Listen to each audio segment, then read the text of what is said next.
a majority of people that you're going to deal with are unmotivated sellers. The grass was, waist high. It was middle of summer. I was afraid I was going to get snake bit just walking into the front of the house.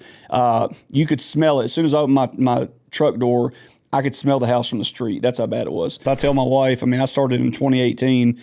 At least 2 or 3 times a year, I'll go home and be like, that's it. We had a good run, but I'm never getting another deal. That was my last deal I'm ever doing, They're easier to work with than maybe a homeowner, because a homeowner is more emotionally attached to that property versus an investor is like, it's all business. They are not emotionally attached to nothing. Something's just not quite right here. Like, it looks legitimate, but like, it just like photocopies of photocopies on top of each other. Turns out these people had no claim to this house at all.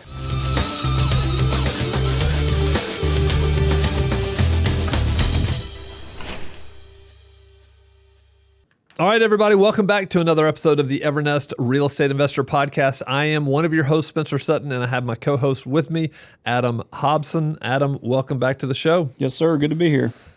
All right, everybody. If you're listening to this, I want to encourage you to check out, we have a YouTube channel where these are aired. So if you like to watch your podcast, you can do that. Obviously, if you like just to listen to it on Spotify or Apple or whatever, that's great as well. But then, I just want to, you and I were out filming a video yesterday. We're walking through one of your deals. Yep. And so we have another YouTube channel that we're going to put that on that I'm really excited about, because that's going to be kind of give people insight into your owner finance type deals. Okay, good deal. I guess I realized it was on a different channel. It's going to be on a different channel. Yeah, we hadn't released it yet, but when we put it together, but we'll let everybody know. So today we want to talk about motivated sellers versus unmotivated sellers, because if you're a real estate investor and you're just getting into this business and you're just starting out, I think it's really important to prepare yourself mentally, because a majority of people that you're going to deal with are unmotivated sellers. So Adam, what do you think about that statement? Do you agree with that?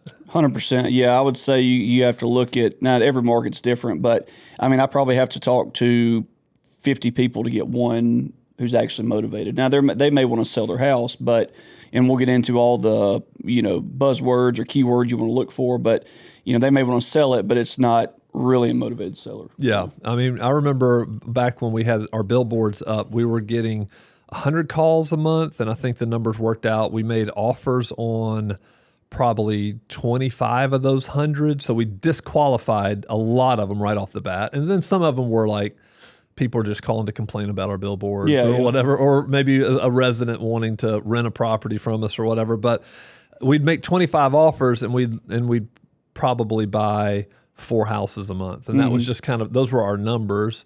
But those 4 had to be motivated because our offers were, they had to make sense to us. That's right. So I thought we'd kick it off, and I'm going to share a motivated seller story. I'll ask you for a story, but this is probably the most motivated I've ever seen someone. So this is back a while ago. We got a call on our buy phone. So the buy phone is a separate phone that my partner and I used for any motivated sellers. And so they would, if from a billboard, they would call that phone. We had that phone with us at all times. Like, we went to dinner with that phone. We didn't let it out of our sight, because if somebody called and you didn't pick up, missing out on a deal. Yeah, you forget about it. That could be 30, 40, 50 grand just like on a phone call. And so we put a high priority on answering every one of those phone calls. But I'll never forget, we got this phone call, and the person on the phone said, "Hey, we need you to come look at this house, make us an offer, and we need to close tomorrow." Now, we were sitting there thinking, it's closed tomorrow. That's like impossible. We've got to get clear title. We've got to, there's a lot of things we've got to do. We got to look at the house, but they told us where the house was, and it was in Hoover. And we were like, okay, this is a, B plus area of Birmingham. It was right kind of near the Acton Road area, really good area. Right off of Acton Road, back up in those neighborhoods. And so we were like, okay, let's go look at it. So my partner Roland was the better buyer of the two of us. He called me and he said, "Hey," here's the situation. So what had happened here was this man was married, but he was estranged from his whole family. In other words, they all lived in different parts of the United States, including his wife. They were still married, but she lived in North Carolina. He lived in Birmingham, and they had been estranged for 20 years. And so he was living by himself. He was a salesperson. And apparently, I mean, he was, I guess, not had a great life. And so they called and they said, listen, this is a situation. Our father has taken his life, and in the house, we are not going to go to the house. We want you to go look at the house, make us an offer, and we want to close tomorrow. And because we're all getting on planes and leaving. And so there's a lot of urgency to it. They were super motivated. Roland went there. He called me, said, I think the number is 110. We made the offer 110. They said, absolutely. We called in a favor from the title company, got clear title by the next day, and went to the closing table. And so we, like, when we made that offer, the house was like a 70s house. So it was unupdated. Whoever bought this house was going to have to completely rehab it. So what we did was we took it and we sold it to a local investor who we knew, and we wholesaled it and made a good chunk of money. But that is the prime example of a motivated seller. And the motivated sellers, they come with all different situations and all different circumstances. Because we've had people we had one guy bring like $25,000 to the closing table because our offer was below what he owed, but he didn't care. He was so motivated to get out of this property that he stroked a check for $25,000 to satisfy the bank. I think that's even more impressive than the obviously when somebody dies in the house, it's terrible. But like if you're willing to bring $25,000, I know there's other people who are motivated, but that to me is like the most motivation. You're getting, not only are you getting zero money, you're paying money out of your pocket. You are so motivated, you're willing to give up $25,000. And this house was in Alabaster, great area. And he had just let it go. He'd let the house go. The dogs had used the bathroom all in the house. They had a pool in the back. They'd used the bathroom all around the pool. So, and I think it's really interesting because people that don't do this or don't buy houses like this and don't help people think, well, you're just taking advantage of people. That's Absolutely not. Like, we are literally, people need help to get out of situations they don't want to be in anymore. So those are a couple of really motivated examples. Do you have any stories? Yeah. So along those same lines of what you're talking about, helping people, and real estate investors get a bad name, first of all. I mean, everybody sees like the lowball offers, and like you said, people will call your billboards and they probably cussed you up one side and down the other. I get cussed at least once a month from a mailer I send out telling me how bad of a person I am and all this stuff. And I'm like, okay, well, have a great day. I'm sorry you feel that way, So what are you going to do, But along those same lines, people don't see there's actually a need for this, right? So like if there's a real estate agent that can list your house for you, it's in great shape, you should definitely go that route, in my opinion. And that's kind of what I tell people. And I know we'll get into in just a minute about, kind of the keywords you want to listen for, but I always tell people kind of to pre-qualify so I don't waste their time and they don't waste my time. Whenever they call me, I ask them, hey, why are you wanting to sell this property? I ask them about 4 or 5 questions. So we'll get to that after this story. But I guess the biggest motivated seller I've seen was a lady that is in Leeds, Alabama. She called me, and you could tell she was just beat down by life, just her overall demeanor, her voice. Went out there. We'll call her Miss Sharon. Went out to Miss Sharon's house. The grass was, waist high. It was middle of summer. I was afraid I was going to get snake bit just walking into the front of the house. You could smell it. As soon as I opened my truck door, I could smell the house from the street. That's how bad it was. Nice house on one side, nice house on the other. The street there were some apartments, but they were in good shape. Anyway, walked up to the house. She came out and met me, and, she looked really rough. She had old, tattered clothes on. She was barely getting around. And essentially, she said, Adam, thank you for coming out here. She's like, but I'm so embarrassed for you to be out here. She said, I don't live like this, and I know that's hard for you to believe, but I really don't. She was like, this grass, I used to have a beautiful garden. She was walking me through all these fruit trees and stuff, what it used to look like. And she said, I hurt my back, 6 months ago, and I've not been able to do anything. I have no help. The person I was living with, they moved away. She's like, I just need help. So as we're walking through this house, she just kept saying, I've got to get out of here. I've got to get out of here. I think it was more for her mental health. So walking through the house, she's standing there talking to me. She's opening up the cabinets. There's roaches running around, roaches going across her shoes. I was sitting there with waiter boots on, rubber boots, because it was nasty. So all that to say, there was stuff everywhere. It was like a hoarder house. It was disgusting. It was just probably the worst you could think of. So she was asking me, so, hey, is there any way you can do, let's call it $30,000 on it. And I think the best I could do was like 20, because this was like a gut rehab, needed everything. So I ended up paying her $20,000 for it. She was happy about it, but she was probably the biggest motivator, the biggest seller I've seen that's that motivated, because she had back issues. She couldn't do anything by herself. She was probably 65, 66 years old. She had a friend that was going to let her live in one of his rental houses for essentially the cost of his taxes and insurance, like $400 a month. So I left her that day, got a contract, and we went to closing a week and a half. I pushed it through as quick as I could. When she came to closing, she was like a totally different person. She had normal clothes on. She wouldn't get her hair done. She had moved into this gentleman's house that he was letting her stay there. Totally different person, had a smile on her face, and she was like, you don't understand how much you're helping me out in this situation. So all that to say, two things. A, she was super motivated because of all these circumstances that piled on top of each other. And two, not all real estate transactions are good for a real estate agent to take over. This lady didn't want people walking through a house. She was embarrassed for me to come out there. She was hoping that the one person she called from a postcard was me, and she was hoping that I would buy it so nobody else walked through it. And when you go out there, Adam, and you're sitting there talking to people who are in these situations, you can't, if you're human, you can't help but have empathy for them. And go, listen, I would feel the same way.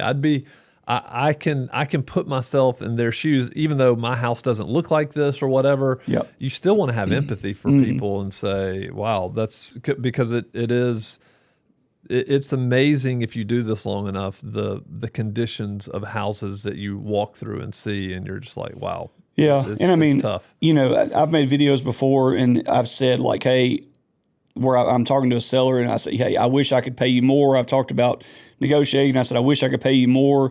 People will chime in and say, well, you could pay her more. You could just do it for free. Yeah, I could. But if I did this where I made zero money, I put it under contract, I sold it to somebody else, whatever. Yeah, I could do that. But then what are we going to do? Maybe every now and then, sure, I could do that to help people out. But I'm paying for marketing. I'm paying for all this different stuff. It's a business at the end of the day. Yes, we get to help people, but also we have to make money too to keep everything going. Yeah, that's right. And in this business, it is you never know where your next deal's coming from. So it's exactly. Unless you're building that annuity business, whether you're collecting rentals or doing owner financing like you're doing, unless you're building that up, it really is, especially if you're starting out and you're a wholesaler, it's like, hey, you need this cash to kind of fund the business, fund the advertising and the waiting. It could be another month before you get a deal, another 2 months before you get a deal. You just never know. It's just crazy because sometimes things look really bleak. It's there's nothing. We don't have anything, and then all of a sudden, the phones ring off the hook, and you've actually got deals. And it was like that earlier this year for me. May and June. This is 2025. May and June, it was phone was not ringing. I was sending out mailers, and then all of a sudden, first part of August hit, and it's like everybody just woke up. People just started calling me, and I was getting deals, closed 2 or 3 deals in a row.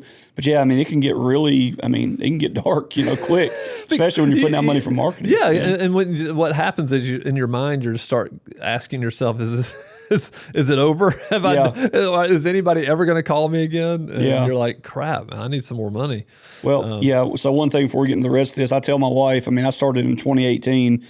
At least 2 or 3 times a year, I'll go home and be like, that's it. We had a good run, but I'm never getting another deal. That was my last deal I'm ever doing, And sometimes it's just like that. You go from doing 2, 3, 4, 5 deals a month to you have one deal and you're like, well, that's it. I got this little nest egg I've stored away. We're going to have to use it, That's one of the reasons why Matthew started Evernest, this company, Property Management, is because he didn't like the deal to deal. He didn't like going out and having to kill everything. Yep. So his personality is geared towards the grind, just like getting up and doing the same thing. And that's essentially what property management is. It's just it's just a freaking grind. It like is nothing but problems all day long. It's just like, but it's a recurring revenue type of business. And so just know yourself when you're getting into this business. Can you handle the highs and the lows, the ups and the downs? Every investor we've ever had on this show and interviewed, Adam, they have all had those types of ups and downs and,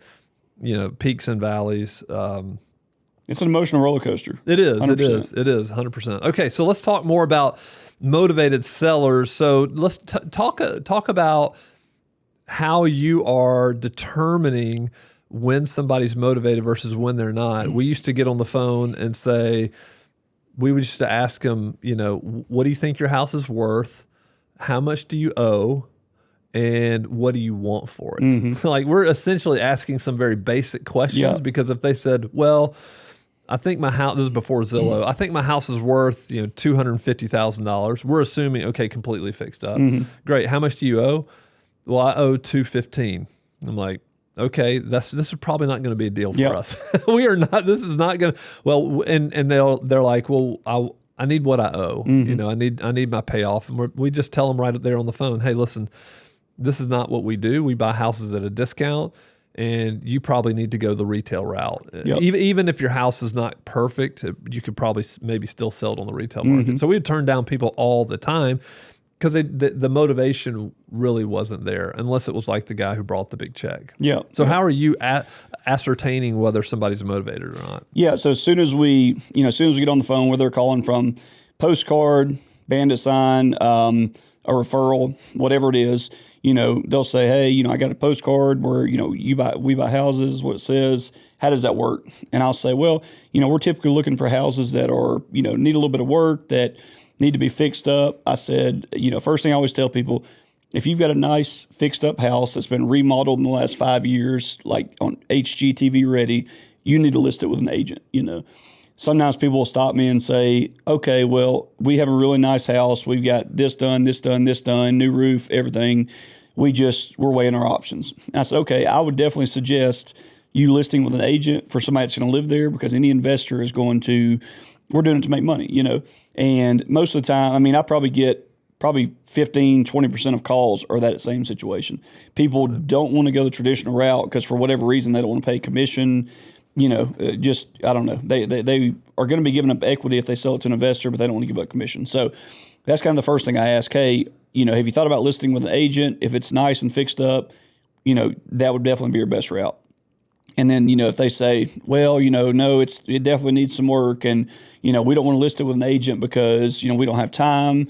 We don't want people walking through our house. We're never there, so we couldn't schedule it, that kind of thing. So I always ask them if they were listed with an agent, and they'll, if they say no, I say, okay, well, have you thought about, fixing it up yourself and, rehabbing yourself and then putting it on the market? Well, we just don't have the funds for that. We don't have time to do that. The list goes on and on. So we've already said, okay, they don't want to fix it up themselves. They don't want to list it with an agent. Have you thought about selling it just on your own for sale by owner?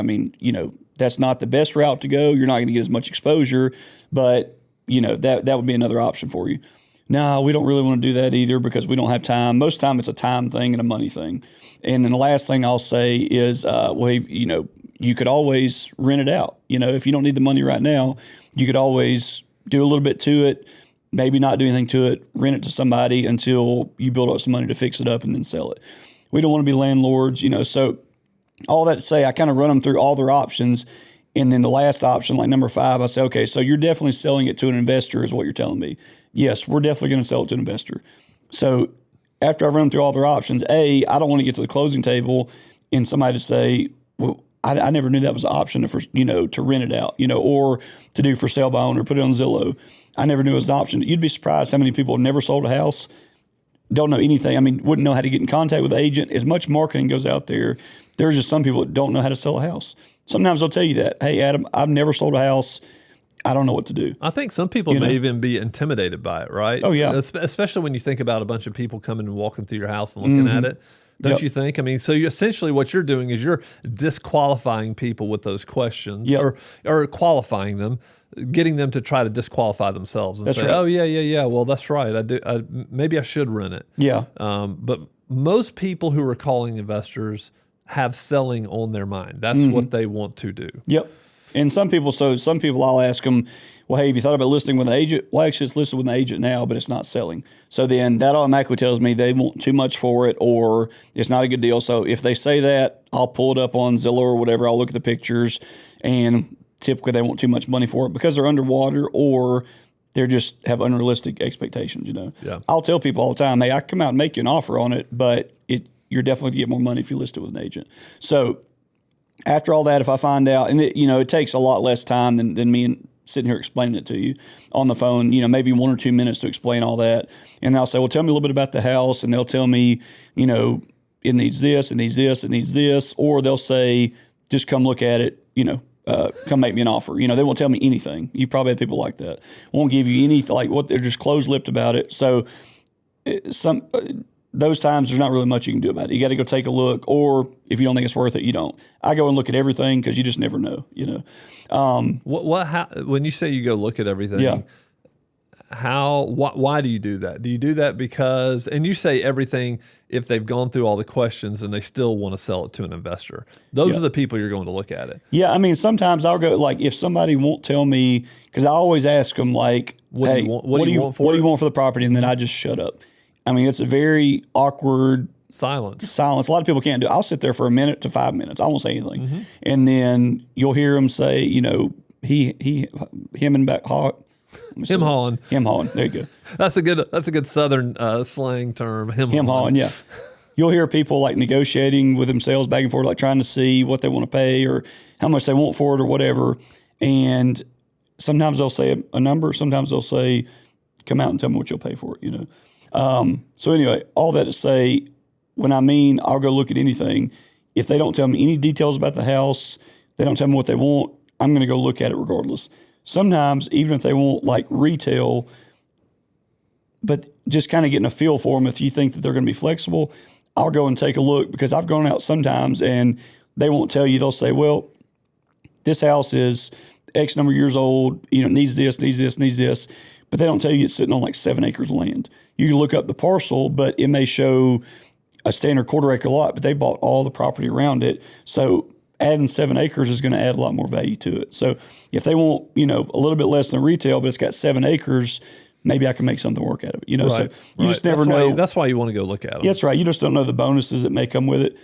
90% of the time, it's not going to be worth it, but I still go and do it anyway. I think that's what you said earlier is really, really important. If you're listening to this and you want some negotiation tactics, I think it's really great what you said, Adam. Asking questions and just sitting in the uncomfortable silence. You don't need to, like, the first one who speaks loses, essentially, in those games. When you're saying, how much do you want?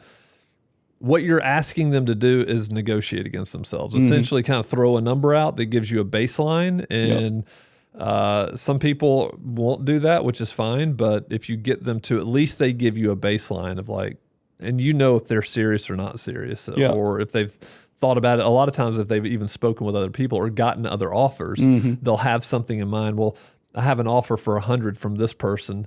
And so they'll tell you, I want 120. just to see how you react to that. And one of the biggest things you get is, well, let's say it's a $150,000 house. I've already got an offer for 120. And I'll tell them, because most of the time they're bluffing.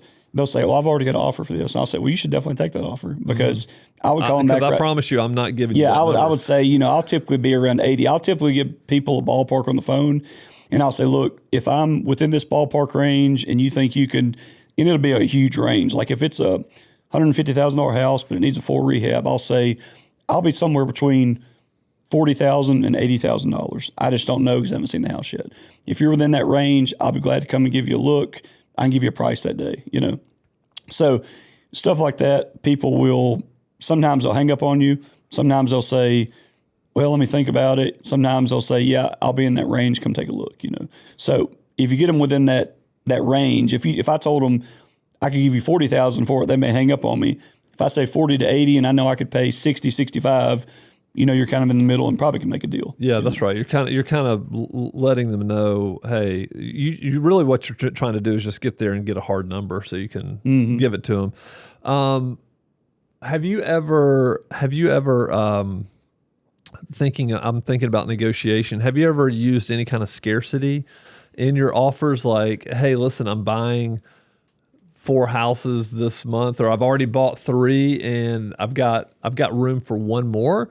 And so if you like, just from a scarcity standpoint, I'm only going to buy 1 more property to kind of let them know. I mean, I don't know if that's a true statement or not a true statement, because you may be using hard money, private lending. So what are your thoughts on that?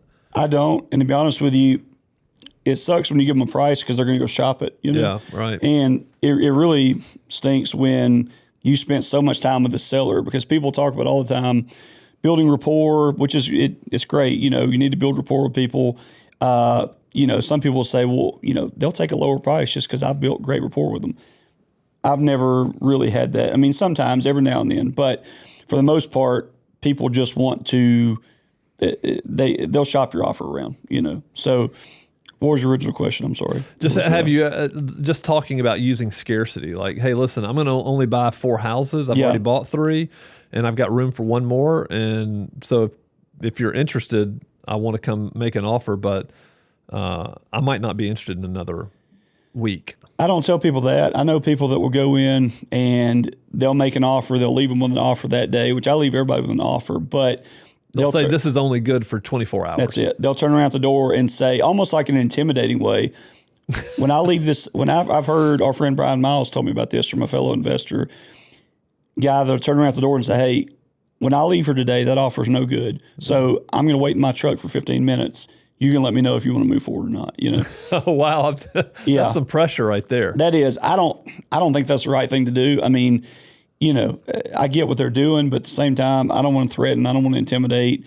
Sure, you're going to leave offers with 90% of people that are not going to do anything with it, or they're going to find a higher offer. But all I can do is walk through the house, make them an offer, and just try to be transparent with them. And the way to do this the right way is you don't want to have people accepting your offer if it's not good for them. If it's not a win for them, it doesn't make a lot of, you don't want to intimidate somebody into taking your offer. Yeah. Back when the hedge funds were, 2020, 2021, a bunch of hedge funds were in Birmingham, I would make an offer 80. They would pay these people 120. And I'm like, that's great for you. I mean, yeah, you should definitely take that if you have an offer for 120 if they're a legit buyer. But I can only pay 80,000. So it's great to see it when they do get the money that they want out of it, or they're getting 40,000 more. But it just it stinks that I don't get to do that. But that's when you go home to your wife and say, well, I guess we had a good run. That was it. That's right. Every time. But I will say I've had people that I've offered, call it 80,000 to. They'll get an offer for 120. But I'd built really, really good rapport with them, and they'll say, Adam, we can't, we have to take this money because it's so much more than your offer. I say, I totally get that. But I may get a call from them 6 months later. I know this other one didn't work out, but my uncle just passed away. Can you come look at this house? And you're able to get a deal that way, So I don't know if that would work with the, they may have seller's remorse too. If you get there and you walk to the door and say, this offer's only good for today. Somebody's down and out, they're down on their luck, they haven't even had a chance to shop it around, and then they take your offer, you're doing them an injustice. But I would just feel guilty because, I don't know, I just don't use scare tactics like that. How do you know when you're walking with somebody, how do you know they're really serious about selling their house? So, keywords, I mean, if somebody calls and they say, hey, I'm just looking around to see kind of what my house is worth. That's always a waste of time, 1,000%. Yes, I still do it, but it's a waste of time. I still walk them through everything. If they say, yeah, we're just weighing our options, or, we got it listed with an agent and, we're just trying to see if we can find an investor, none of that stuff is very motivated. When somebody calls and they say, hey, I'm just looking to get rid of this house, the person that had to bring 25 grand to the table, they probably said some of these same things. I got to get rid of this house. I'm tired of dealing with it. I don't have time to deal with this house. I don't have the money. I don't have the patience. I'm losing my mind trying to deal with this squatter situation, whatever it is. These are keywords that are letting you know, hey, they want to sell it. I have to sell it. I need to sell it. I need to try to get whatever I can out of it and just get rid of it. You know, some of these words versus I'm just checking around, you know, just weighing my options. I might be able to sell it. You know, I might want to sell it in a few months.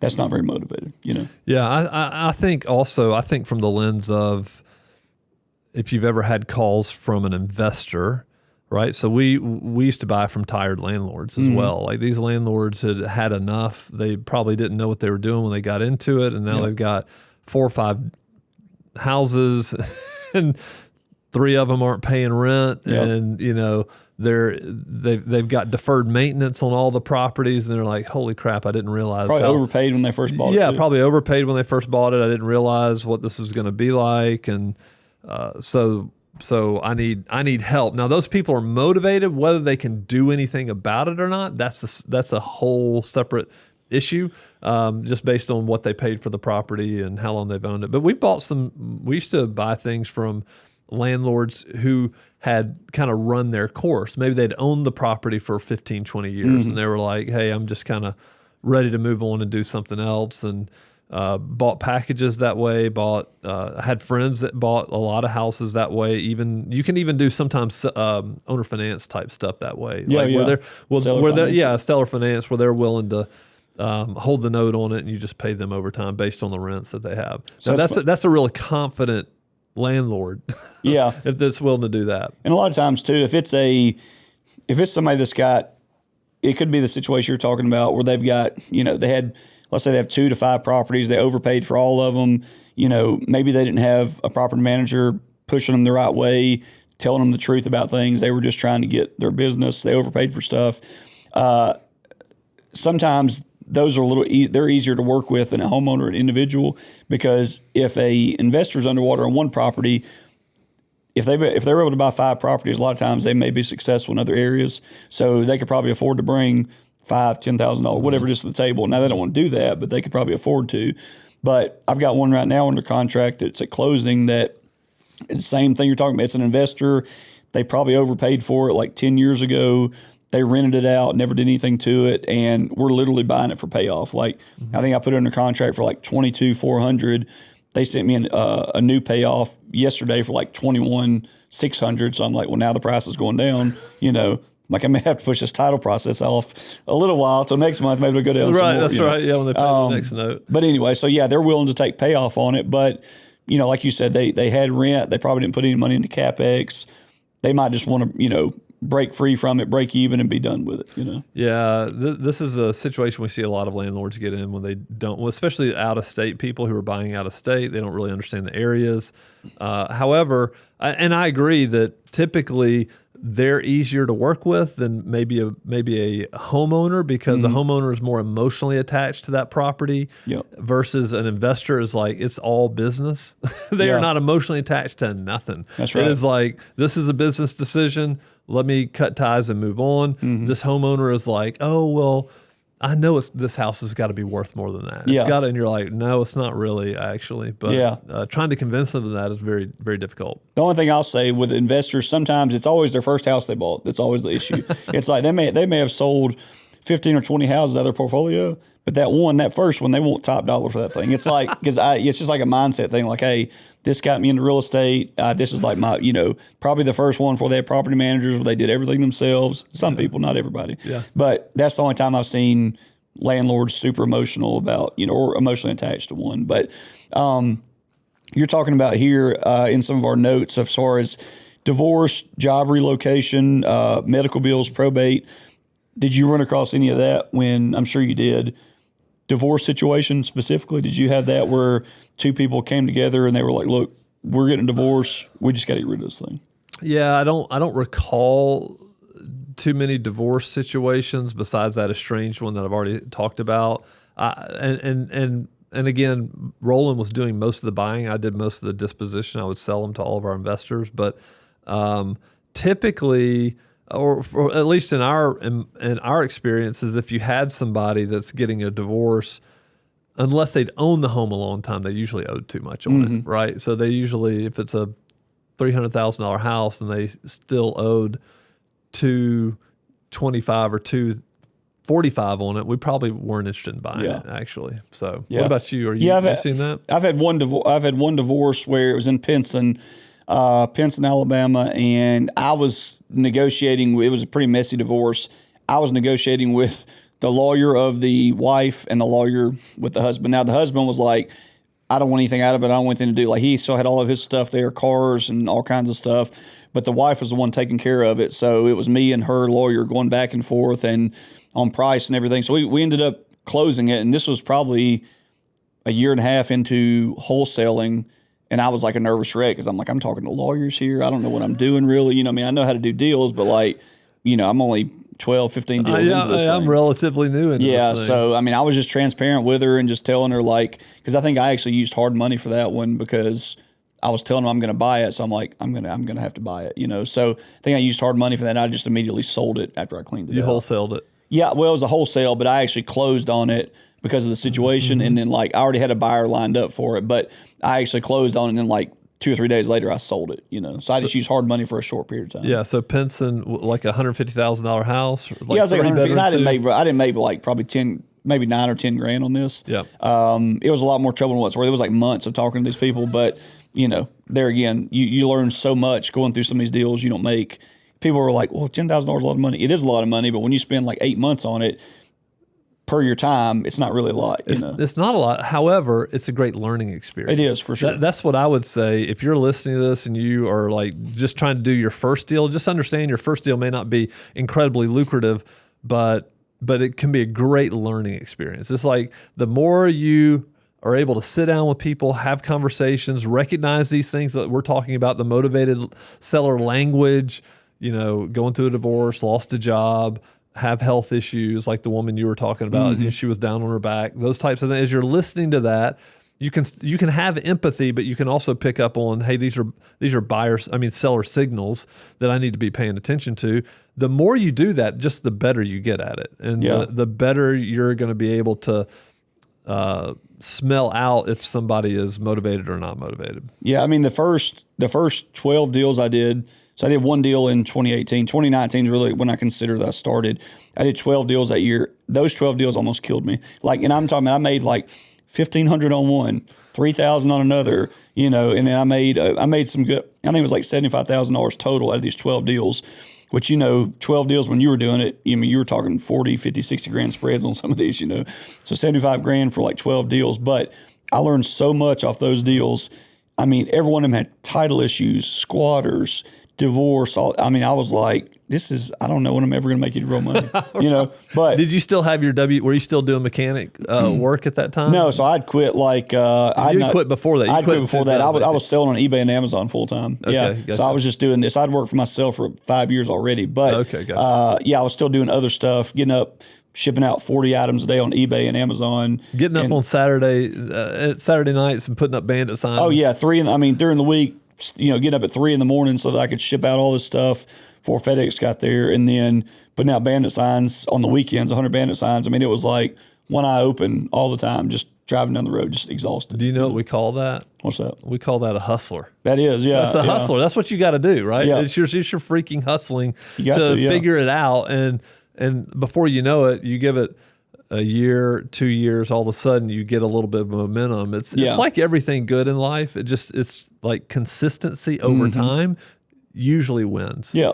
But it's the people that want to make these massive wins right off the bat, and when they don't, they get discouraged and quit. Those people will never make it. Yep, that's it. And that's what 90% of investors, I think, quit probably the first year before they can really get stuff going. Yeah, you know? that's right. So, but anyway, but yeah, that was the only divorce situation I've ever had.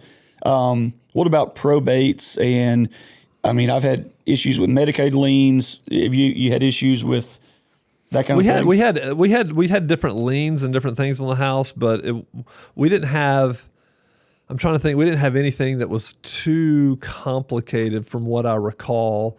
There were some quick claim deeds that were presented to us, and that was a little sketchy. We had some guy saying he had a quick claim deed from these people that and what he was really doing is he was going and finding abandoned houses, and then like forging signatures and stuff on a quick claim deed. And so Matthew and I both dealt with that guy, and we thought, oh, this is jackpot. We get the jackpot. We're getting these great deals, but no. He was forging stuff, and so we had to be real careful with all that. Yeah, I had that situation one time where we got all the way almost to the closing table. Somebody they'd moved into a house, an abandoned house over in Midfield, and this couple had forged all this paperwork. I sent it to the title company, and the title company's like, something's just not quite right here. Like, it looks legitimate, but like, it just like photocopies of photocopies on top of each other. Turns out these people had no claim to this house at all. Yeah. They had moved into this house. They knew who the sellers were, and they just forged all these documents. Luckily they caught it, but stuff like that does happen. Well, they didn't catch it one time when we did it. Like, this is the last time we dealt with this guy. Is we bought one and we thought, okay, well, this is legit. It went through the title company. It went through everything. We sold it to a guy, and he called me like 2 months later and said, hey man, I was working on this house, and somebody drove up and said, what are you doing at my house? Yeah. And he was like, I bought this house. And I'm like, what? So it was like a whole big thing that had to be unraveled. It was a mess. And of course, that's when you realize this guy's, has a bunch of fraud and dangerous stuff. Yeah, I don't see why people do that. There's a lot of people that have gotten in trouble on a major scale in Birmingham that you probably know.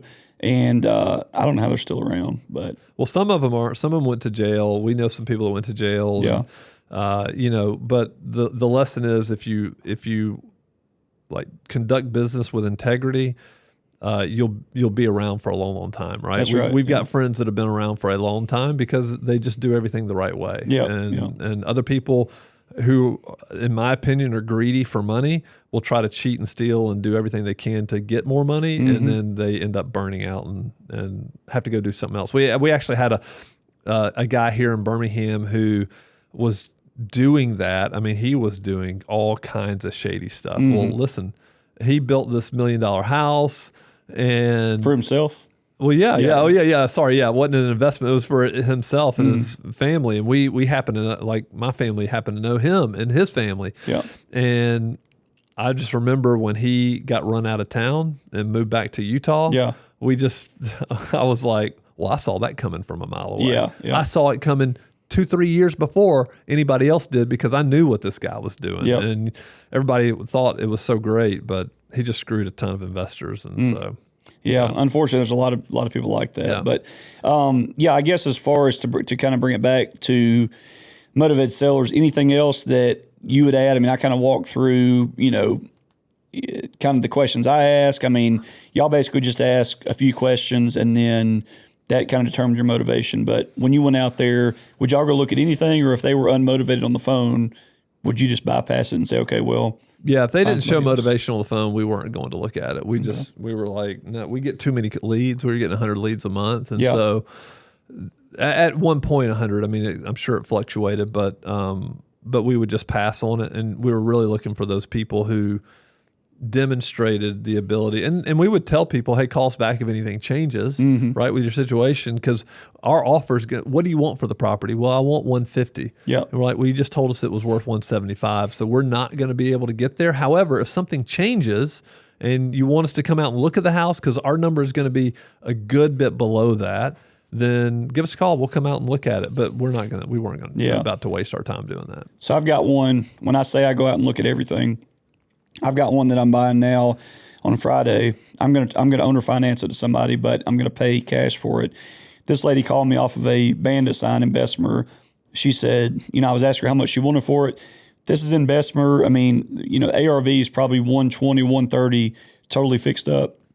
She was like, yeah, we want 110 for it. This was my, mother-in-law's house, blah, blah, blah. Hadn't done really that much to it. It's a good livable house, but I told her on the phone, I said, look, there's no way I can do 110. I'll come out there and take a look and give you an offer on it though, if you want it. And she was like, sure, come give us an offer. This is when it was kind of slow. So I went out there, took a look, and I said, look, I'm just gonna be honest with you. I broke down all the numbers. I'm saying, look, I'm gonna have to do roof for this much for HVAC, all this kind of stuff. And, she was like, well, I understand that. So I said, look, please don't shoot the messenger. I'm sure you can find somebody else to pay more. I'd have to pay $40,000 for it. And she wanted 110 for it, So she was like, well, I appreciate it. So she pulled out a gun and held it. Almost, yeah, exactly. She was like, I want 110 for it. And she said, we think we're going to list it with an agent, So I said, okay, well, that's great. I said, if you have time to do that, because this was a house that was in good enough shape where it would pass an inspection, somebody could live there. Good street, extra little lot, big yard, all that kind of stuff. So anyway, I said, okay, that's great. I hope you sell it. Let me know if something changes. She wanted it. She was sticking to 110. Actually, no, she came down. She said, well, my husband said 110. I think we could take 100 for it. I said, okay, we're still too far off. So I'm sitting on the couch like 2 weeks later watching TV with my wife. She calls me and she said, hey, actually she texted me. She said, we've decided we're just tired of this house. We're done with it. We're tired of messing with it. It's been 3 years. What are we even doing? Why are we holding on to this house? She said, if you know of anybody that could pay $60,000 for this house, please let me know. And I said, well, if I could get close to 60, would you sell it to me still? And she was like, oh yeah, for sure. I'd rather sell it to you than somebody else. So I came back and hit her with 56,000. We ended up doing a deal. It was more than I wanted to pay, less than she wanted to. But like we talked about earlier, both sides they're kind of winning, Because I told her, you can list this with an agent, but I'm telling you right now, it's not going to sell for $100,000. I just promise you it's not. 6 months later, you're going to get an offer for maybe you get 70, maybe you get 75. It's not selling for 100. All that to say, if I had not went out there because she said she wanted 110, I wouldn't be getting the house. I'm going to turn around and owner finance it for 110, but that's because somebody can't get a regular mortgage on it. So all that to say, if I hadn't went to looked at it, I probably wouldn't have got the deal. So you're telling me I missed out on a lot of deals because we didn't go look at them. Well, you had so many deals coming in, it didn't matter. Oh yeah, we were confusing our brains with a bull market. We thought we were really smart. It was really just a big bull market. I mean, back to sale though, it doesn't matter if you're getting deals. You don't have to look at stuff. You're getting deals. That's right. All right, Adam. Well, this has been great discussion about motivated sellers. Again, everybody, if you want to check out the YouTube channel, and we'll be back with another episode of the Evernest Real Estate Investor Podcast.